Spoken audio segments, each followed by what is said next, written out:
Okay, so double order from KFC.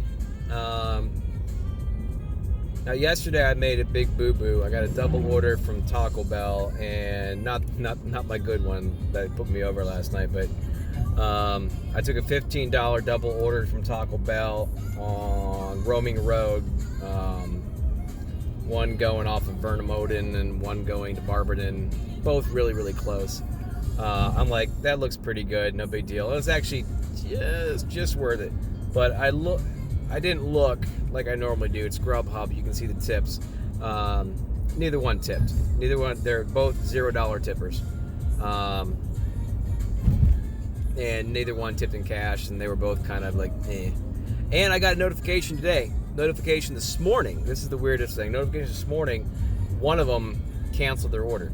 So I don't understand how Grubhub does that.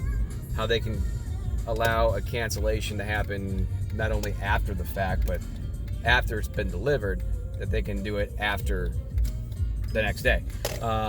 Anyway, so this one was a $5 tip at KFC and a $0 tip at KFC. Now, when I took it, it was like $14, and they both weren't that bad, and the KFC line wasn't horrible.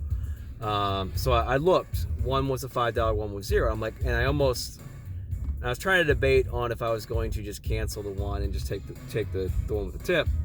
But I'm like, you know what?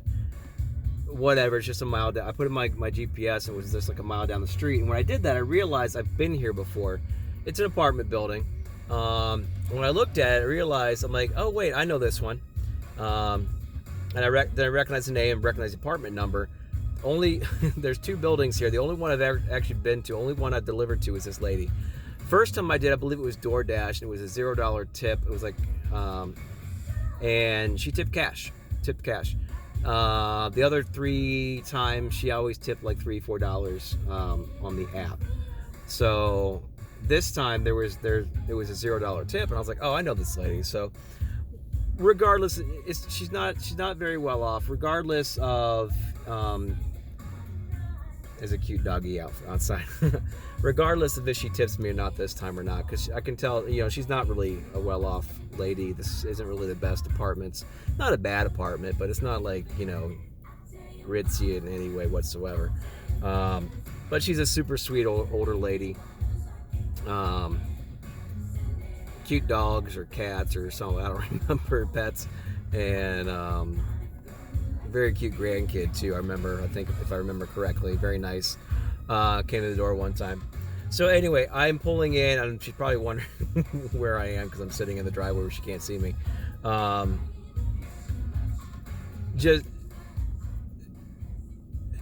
If she tips me, great. If she doesn't, I honestly don't care on this one because she normally does, and she's super nice. So again, on your non-tippers, I don't believe in the no tip, no trip rule that some of you guys do.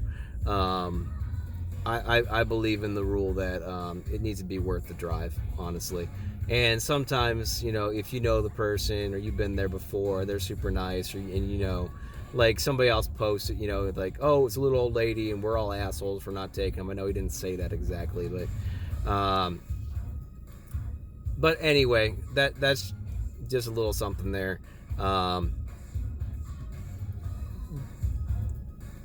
You don't always not take the non-tippers. I mean, Grubhub kind of gives you that little hint right there if it's a tipper or not, up front. But again, it's your call. Do what you want to do. But sometimes, I guess give a little. If it's still within your realm, So now, if I was like 20 minutes away from it, it came up as a $9 order, and it was going to take too long with no tip on there, I probably wouldn't have taken it, regardless of it. Now if I would have recognized the name right off the bat, I probably would have, because I'm like, she'll probably tip cash.